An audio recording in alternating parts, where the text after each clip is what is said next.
శ్రీమతి నమః.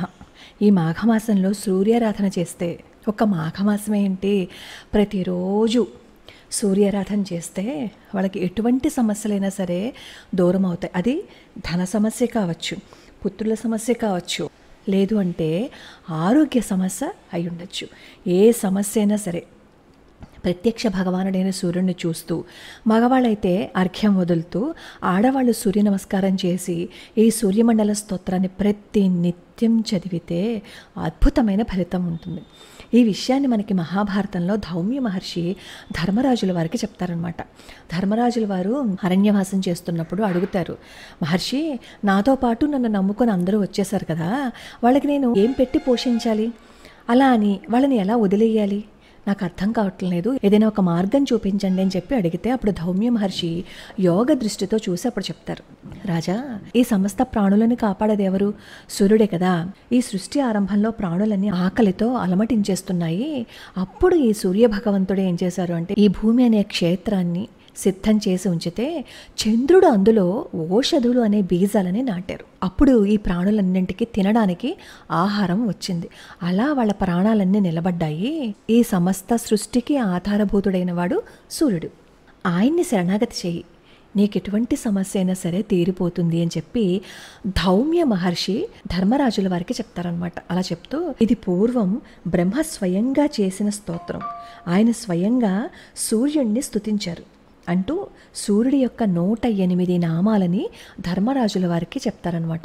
అదే ఇప్పుడు మనం స్తోత్ర రూపంలో ఇక్కడ చూపిస్తున్నాం.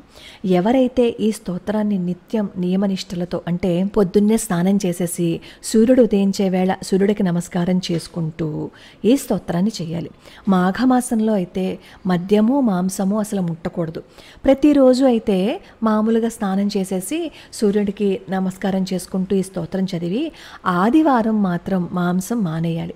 అలా ఆదివారం మాంసం మానేస్తూ ఈ స్తోత్రాన్ని గనక చేసినట్లయితే, ఎవరు ఏ కోరికతో చేస్తున్నారో, అంటే స్త్రీ పుత్ర ధనరత్న రాసులు ఇవి లభించటమే కాకుండా పూర్వజన్మ స్మృతి, ధైర్యం, చురుకైన బుద్ధి ఇవన్నీ కలుగుతాయి. కాకపోతే శుద్ధమైన ఏకాగ్రమైన మనస్సుతో సూర్యభగవంతుణ్ణి మనం పూజించాలి.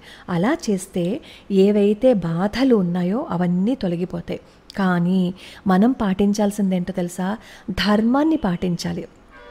ధర్మాన్ని పాటిస్తూ వీలైనంత వరకు మనం ఇంకొకరికి బాధ పెట్టే పనులు ఏవి చేయకుండా భగవంతుడి పాదాలు పట్టుకుంటే ఖచ్చితంగా నెరవేరుతుంది. ముఖ్యంగా అనారోగ్య సమస్యలు ఉన్నవాళ్ళు ఈ స్తోత్రాన్ని చేసినట్లయితే, వాళ్ళు ఏదైతే ట్రీట్మెంట్ తీసుకుంటున్నారో అది తీసుకుంటూ ఈ స్తోత్రాన్ని చేసినట్లయితే వాళ్ళ సమస్యలన్నీ దూరం అయిపోతాయి, వాళ్ళ ఆరోగ్యం బాగుంటుంది. అలాగే పిల్లల చేత ఈ స్తోత్రాన్ని ప్రతిరోజు చదివిస్తూ సూర్యభగవానుడికి నమస్కారం చేయటం అనేది ఒక అలవాటుగా చేస్తే వాళ్ళకి జీవితంలో ఏ సమస్య రాదు. ఏ సమస్య రాకుండా వాళ్ళ జీవితం బాగుంటుంది. కనీసం పొద్దున్నే లేచి సూర్యుడికి నమస్కారం చేసుకుని ఈ స్తోత్రం చేయించండి. ఈ మాఘమాసంలో ఏం చేయలేకపోతే కనీసం ఈ స్తోత్రాన్ని PDF నేను కింద ఇస్తాను, అది తీసుకుని నేర్చుకుని గనక ఈ స్తోత్రాన్ని చేస్తే ఆ జీవితానికి ఎటువంటి లోటు ఉండదు. ఆ విషయాన్ని నేను చెప్పట్లేదు, ధౌమ్య మహర్షి ధర్మరాజుల వారికి చెప్పారు. బ్రహ్మగారు స్వయంగా చేసిన సూర్యమండల స్తోత్రం ఇది.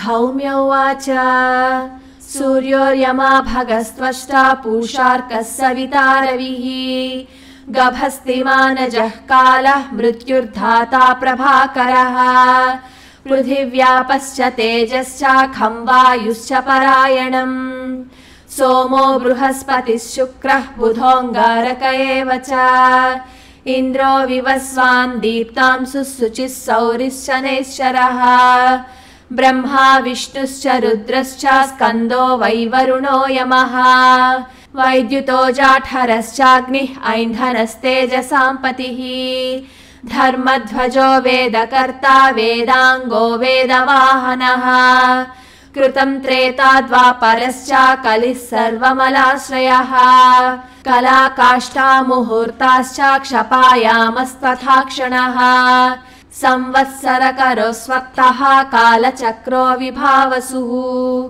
పురుషः శాశ్వతో యోగి వ్యక్తావ్యక్తः సనాతనः కాలాధ్యక్షः ప్రజాధ్యక్షः విశ్వకర్మా తమోనుదః वरुणः सागरोंसुश्च जीमूतो जीवनोरिह भूताश्रयो भूतपतिः सर्वलोकनमस्कृतः षष्ठा संवर्तको वह्निः सर्वस्यादिरलोलुपः अनन्तः कपिलो भानुः कामदः सर्वतोमुखः जयो विशालो वरदः सर्वधातुनिषेचिता मनः सुपर्णो भूतादिः शीघ्रगः प्राणधारकः धन्वन्तरिर्धूमकेतुः आदिदेवोदिते सुतः द्वादशात्मा रवीन्द्राक्षः पिता माता पितामहः स्वर्गद्वारं प्रजाद्वारं मोक्षद्वारं त्रिविष्टपम् देहकर्ता प्रशान्तात्मा